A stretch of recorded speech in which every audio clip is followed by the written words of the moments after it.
A nossa conversa a partir de agora é com a diretora-geral do Detran, Luana Barradas, está aqui conosco no estúdio e a diretora vai conversar conosco sobre algumas novidades na pasta, entre elas a nova etapa aí do programa CNH Social, que agora visa atender os alunos, né, da rede pública de educação, da rede estadual de ensino. São 10 mil alunos que vão receber habilitação gratuita na categoria A.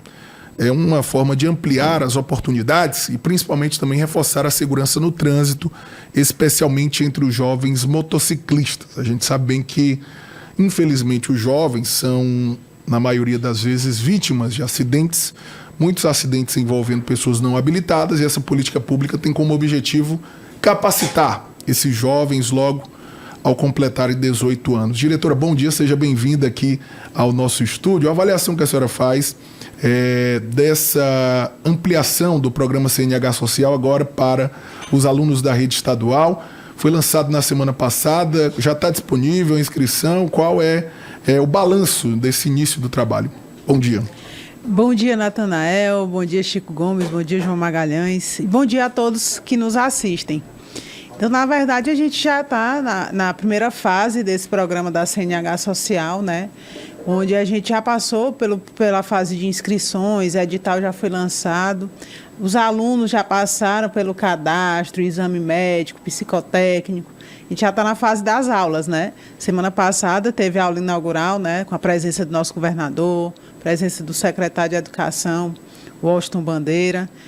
Então, a gente está bem avançado nesse projeto, que é um projeto importantíssimo, né? Eu acredito que é um dos principais projetos hoje do governo, porque é um projeto em que a gente está levando oportunidades para esses jovens, mas também a gente, juntamente com essa oportunidade, a gente está levando a conscientização. A gente sabe que o nosso estado ele tem um índice muito grande no que diz respeito a acidentes de trânsito, e a gente tem trabalhado fortemente sobre a liderança do nosso governador Rafael Fonteles para diminuir esses índices de acidentes de trânsito, né? A gente tem trabalhado na repressão, uma parceria e fiscalização com a Secretaria de Segurança Pública. Internamente no Detran, a gente tem uma diretoria da Escola de Trânsito somente para intervenções educativas, seja elas nas vias, seja elas fazendo palestras em empresas, em escolas públicas ou privadas. E agora com esse programa, né, que vem somar, agregar, para que a gente consiga conscientizar cada vez mais os nossos jovens sobre a sua responsabilidade no trânsito, para que a gente consiga, a longo prazo, diminuir esses índices no nosso estado. O governo do estado e o governador, a Secretaria de Segurança, nos últimos meses, tem batido bastante nessa tecla que o trânsito, infelizmente, mata mais do que outros tipos de mortes violentas no nosso estado e em todo o Brasil. Políticas públicas como essa da CNH Social podem ajudar a transformar essa realidade? Pela sua experiência já de gestão no Detran, diretora, é possível já mensurar um impacto positivo disso a médio e longo prazo? Sim, na verdade, a gente quer trabalhar fortemente na capacitação desses alunos, né? A gente quer focar bastante, não só na questão deles aprenderem primeiros socorros, mecânica, lei de trânsito, aquilo que é o básico, mas a gente quer focar também na conscientização desses alunos, né? E como o próprio governador falou no dia da aula inaugural, que esses alunos consigam ser os embaixadores aí do trânsito no nosso Piauí e consigam levar para os seus familiares a importância, né, de você respeitar as leis de trânsito, andar dentro dos limites de velocidade, não usar o celular, principalmente usar o capacete. Então, a gente acredita muito que a médio e longo prazo a gente consiga aí impactar pelo menos 100 mil pessoas. Diretora, me surgiu uma dúvida aqui, é bom que a senhora esclarece, em relação aos estudantes, né, para participar da CNH Social. É preciso que eles tenham 18 anos? Como é que funciona essa questão? Sim, na verdade... Porque a minha dúvida foi exatamente essa. Como é um programa voltado para a rede estadual, normalmente, né, os estudantes saem do ensino médio ali na casa dos 17 anos, muitas vezes.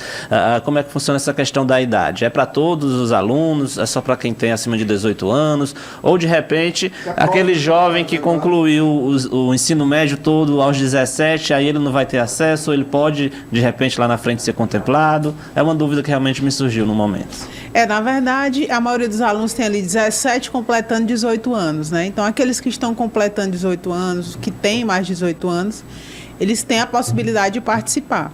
Mas é importante destacar também que o foco não é só no ensino médio, ali no último ano, né? No terceiro ano. Também nós temos o foco no EJA, que é uma classe importantíssima, né? A gente sabe que para você tirar a CNH, você precisa saber ler e escrever. E eu julgo que é importantíssimo porque o cidadão ele já sai sabendo ler e escrever, já sai habilitado. E principalmente que o programa ele dá a CNH e o capacete. Então o cidadão ele sai habilitado e protegido. Diretor, em falando de trânsito, e de fato a gente tem um trânsito violento e a gente sabe que no interior a fiscalização é sempre mais complexa, né? Infelizmente é uma questão cultural, a gente que conhece bem o interior sabe que o comum é o adolescente ainda, 13, 14 anos, como a gente diz no interior, encostou os pés no chão, em cima de uma moto, já começa a pilotar. Isso é o normal, é de uma questão cultural, né? E aqui em Teresina até que a gente tem uma fiscalização também, por conta do município, né, da S-Trans, mas essa não é uma realidade do interior, onde muitas cidades não têm, às vezes, nem uma superintendência municipal de trânsito, então realmente, infelizmente, é comum a pessoa andar sem capacete, é comum ver adolescentes andando de motocicleta. Como é que está hoje o diálogo do Detran com as prefeituras, no sentido de fazer com que as prefeituras chamem essa responsabilidade para si também, de que a fiscalização do trânsito, principalmente no interior, precisa estar a cargo delas, já que naturalmente não tem como o Estado atuar nos 224 municípios de uma forma mais firme? Olha, é importante destacar que é obrigação, não é opção do município se municipalizar o trânsito, né? E a partir disso, o nosso governador, através do Pactos pelo Piauí, determinou que o Detran pudesse apoiar todos os municípios a fazer uma consultoria para poder se municipalizar o trânsito, para que a gente consiga, né, via de mão dupla, conseguir fazer essa fiscalização. Então, a gente tem feito isso. A gente tem mais de 80 municípios aí assinando um termo de cooperação para poder receber esse apoio do Detran para municipalizar seu trânsito. Eu acredito que, certamente, a partir do momento em que a gente tiver esses municípios com o trânsito municipalizado, trabalhando em parceria com o Detran, esses índices deverão cair também nesses municípios, porque a gente vai ter uma atuação mais fortemente, mais direta, né, do município, e aí a gente vai conseguir reduzir esses acidentes. Nós temos aí, dentro do Detran, uma consultoria para os municípios, né, o que eles poderiam desembolsar, a gente está fazendo de forma gratuita, né, desde ali da criação da lei, da municipalização do trânsito, até a capacitação dos próprios funcionários da prefeitura. Então, os municípios estão tendo essa oportunidade de fazer essa ação de forma gratuita para que a gente consiga, a médio e longo prazo, né, ter essa fiscalização mais direta, eficiente, que eu tenho certeza que ajuda bastante na diminuição desses índices. Diretora, a observação que eu faço aqui é que essas habilitações elas foram somente para motos, só na categoria A. Por que não categoria A e B? Uma vez que se o cidadão, o jovem, por exemplo, o pai possui um carro, ele sair desse carro, ele vai continuar infringindo a lei, porque ele está habilitado para pilotar a moto, porém não estará habilitado para dirigir um carro. Então, por que não foi feito o combo completo? Até mesmo porque esse jovem ele pode ingressar no mercado de trabalho não apenas como motoqueiro, mas como motorista por aplicativo, motorista de táxi, motorista particular. Por que essa separação? Por que não fazer as duas categorias? Olha, primeiro que eu acredito fortemente que os alunos que sairão capacitados nesse programa de CNH social, eles vão sair com responsabilidade no trânsito. Então, eles não vão pegar um veículo e dirigir se eles não têm habilitação de veículo. Mas esse programa, ele foi desenhado com base em dados, né? Se você for ver os dados do Piauí, 70% dos acidentes de trânsito são com motocicletas. E a maioria dos acidentes, dos envolvidos nesses acidentes de trânsito, não tem habilitação. Então, a gente priorizou né, dá uma amplitude de atingir esses alunos, de agregar mais alunos na categoria A, que é realmente onde a gente vê o gargalo do Piauí. E é aquela coisa, é o início, né? A gente está iniciando com a categoria A, isso não quer dizer que a gente possa ampliar para a categoria B. Mas a gente fez com base em dados. Se a maioria dos acidentes são com motocicletas, a maioria são de pessoas que não têm habilitação em motocicleta, a gente decidiu focar nas motocicletas, que realmente é o gargalo do Piauí. Agora, diretora, mudando um pouco de assunto, o Detran, nos últimos meses, vem passando por um processo até de ampliação dos serviços ofertados no interior, além no que diz respeito, inclusive, à própria habilitação.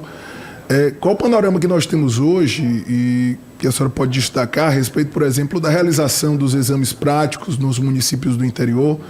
Era uma reclamação muito constante de pessoas de várias regiões que precisavam se deslocar a certas distâncias para ter acesso a esse serviço. Vem sendo ampliado realmente nos últimos meses? O balanço que a senhora faz? Na verdade, a gente pegou o Detran com esse gargalo, né, sobre exames práticos, e a gente precisou fazer um planejamento realmente, né, porque a nossa mão de obra ela continua a mesma quantidade. Então a gente resolveu organizar de uma forma melhor. E a partir disso, depois de 2 anos, a gente conseguiu também formar mais instrutores e examinadores dentro do próprio órgão com os servidores efetivos, e a gente está conseguindo ampliar, né? Então, a gente, além da organização, do cronograma, a gente tem planejado e também tem ampliado. E a gente tem a expectativa também de que a gente descentralize esses serviços, principalmente em Parnaíba, Picos e Floriano, que são as maiores cidades que têm as maiores demandas, para que a gente consiga descentralizar esse serviço e atender com mais agilidade a população. A população há muito tempo pede isso, e a gente está trabalhando e com a expectativa de fechar o ano de 2025 com essa ação concluída, para que a gente tenha mais agilidade nesses serviços. Diretor, em relação à tecnologia, né? A gente sabe que o Detran tem, obviamente, a demanda por investimentos. Como é que está hoje o setor de tecnologia do Detran? Confesso que até nos últimos meses a gente não tem visto aquelas reclamações de que o sistema está fora do ar, enfim, é algo que teve algum planejamento, algum investimento nos últimos meses nesse sentido? Na verdade, desde o início da gestão, o governador tem investido bastante, né, na tecnologia, na digitalização do órgão. A gente tem parceria com a ETIP, que é quem realmente organiza toda a parte tecnológica do órgão. Ano passado, a gente passou pela implantação da parte de habilitação, né? A gente tinha mais de 60 sistemas no órgão que se interligavam.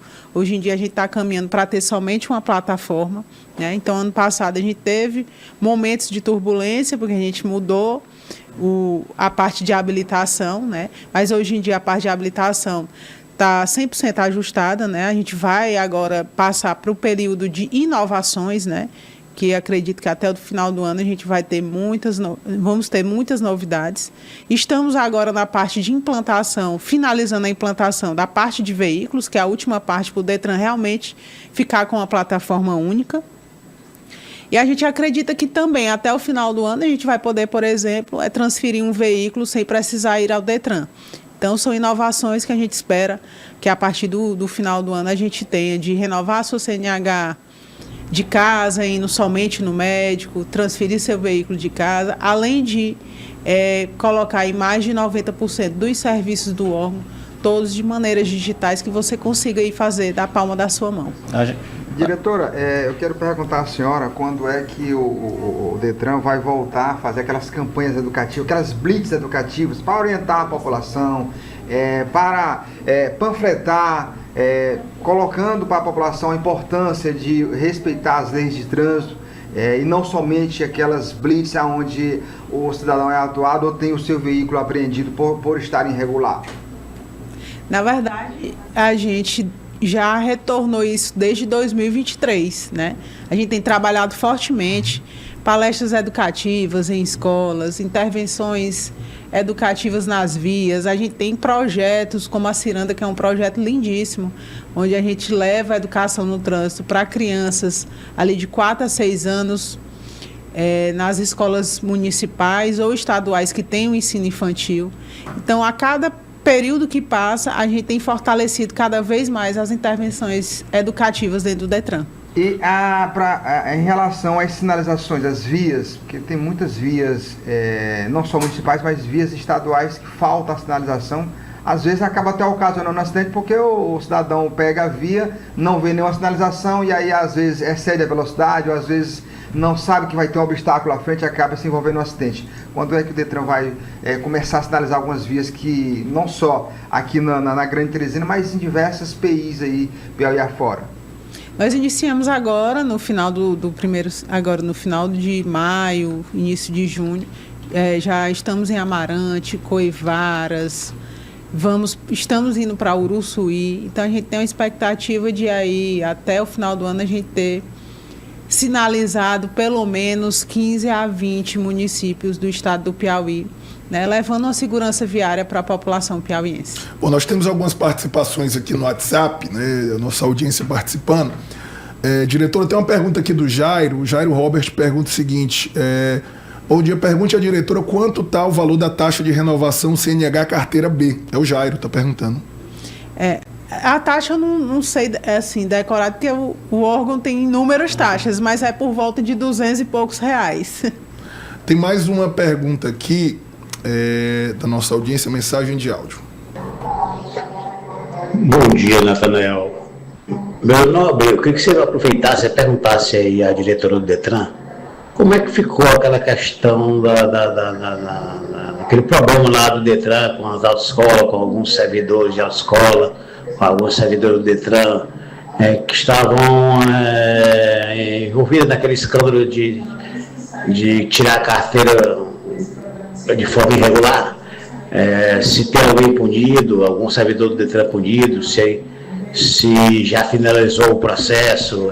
Pergunte aí, por favor, para ela esclarecer a população sobre esse caso aí. Obrigado. É o Edmilson, diretora. Eu gostaria de corroborar com a pergunta do ouvinte. Quais os critérios utilizados para liberação de algumas autoescolas que, vez por outra, são flagradas fazendo situações irregulares iguais a essas e aí retornam novamente a prestarem serviços para o DETRAN? Então, eu queria primeiramente agradecer a pergunta do nosso telespectador e dizer que o processo ainda corre, né, na justiça e também na esfera policial. A gente ainda não tem um fechamento desse processo, mas dizer que todo o dia a dia do DETRAN, ele continua sendo monitorado, continua sendo linkado com a Secretaria de Segurança Pública, né? Não é um processo que foi feito aquela ação e terminou por ali, né? Continuam se tendo, sim, os vídeos, áudios de todas os exames práticos feitos no próprio órgão. Então, assim, a qualquer momento que tenha alguma interferência, que tenha algum vício, alguma coisa, a Secretaria de Segurança Pública tem acesso, né? Então, enquanto tiver esse tipo de monitoramento, de transparência, quem fizer algo de forma viciosa poderá ser punido, né? E com relação às autoescolas, a gente cumpre determinações, né? A gente sabe que se faz uma investigação e que a partir do momento que a autoescola prova ou não que cometeu algum ato vicioso, ilegal, a gente toma as medidas. Caso prove o contrário, a gente retorna à autoescola. Caso não, a gente descredencia a autoescola. Então, é tudo com base em fatos. Diretora, só para encerrar a nossa conversa, quais são as metas do DETRAN para o segundo semestre desse ano? O que a senhora pode adiantar? A senhora já antecipou algumas questões relacionadas ao uso da tecnologia, mas planejamento para o segundo semestre de 2025 no órgão?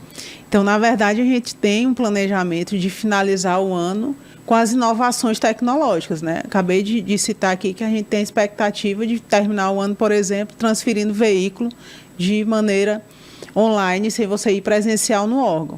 Assim como várias outras ações, mas a gente quer sempre fortalecer cada vez mais a educação no trânsito, que é uma das principais metas do órgão, juntamente com outros órgãos parceiros do DETRAN, que é reduzir os acidentes de trânsito. E também fortalecer a questão também de sinalização. A gente quer cada vez mais levar a sinalização, porque a gente também acredita que é uma ação que a gente pode trabalhar para estar reduzindo esses acidentes de trânsito. Então, o trabalho do DETRAN é modernizar e reduzir os acidentes de trânsito. A gente tem a expectativa de fazer ações para que a gente consiga alcançar esses dois objetivos. Possibilidade de um concurso público na pasta? Sempre é falado, há recomendações, mas já está no planejamento também? Então, na verdade, isso está sobre a responsabilidade da SEAD e Segov, né? E a gente espera os estudos para ver como é que a gente caminha com relação a isso. Ok, então. Diretora, rapidinho, só uma mensagem que um ouvinte mandou aqui. Ele está até perguntando assim: aproveite a presença da diretora e aí pergunte por que algumas autoescolas cobram, né, o pagamento para que o aluno assista uma plataforma, assista a aula em uma plataforma, né? Por que essa aula não é dada presencialmente, diretamente na autoescola? A senhora tem algum conhecimento sobre isso? Seria, pelo que eu entendi aqui, autoescolas que cobram uma taxa extra do curso para fornecer essas aulas por meio de uma plataforma, né? Provavelmente à distância, vamos dizer assim, e não a aula presencial. Tem alguma regulamentação nesse sentido? Na verdade, informa que o valor que a taxa é entre 80 e 90 reais, a taxa cobrada. Na verdade, sobre a taxa eu desconheço. Eu conheço a opção, né? O aluno, quando ele vai fazer as aulas na autoescola, ele tem a opção de fazer presencial ou de fazer online, né? Agora, sobre a taxa, não tem nenhuma regulamentação e eu desconheço também. Ok, então. Luana Barradas, diretora-geral do DETRAN. Obrigado, diretora. Seja sempre bem-vinda ao nosso programa. Eu que agradeço pelo espaço, estou aqui sempre à disposição para trazer novidades, tirar dúvidas. Esqueceu de perguntar, porque a Luana já foi verdade. candidata, né? Já pertence a um grupo político. A gente esqueceu de perguntar se tem algum projeto em mente, diretora, se a senhora está afiliada a algum partido, se há uma perspectiva aí de alguma campanha, de alguma candidatura em 2026. Não, na verdade, o Foco 2026 é a minha líder, deputada estadual Ana Paula. Eu não tenho nenhuma pretensão política, não. Obrigado, diretora. Forte abraço a toda a equipe do DETRAN também aqui, apresentada pelo nosso amigo Pedro Nascimento. Grande jornalista. Natália Amaral, todo mundo lá. Um abraço ao nosso amigo Manuel José, também, rapaz. Gente boa, rapaz. Manuel. Tá na audiência todo dia. Tá na audiência conosco. Obrigado, diretora. Um forte abraço. Eu que agradeço.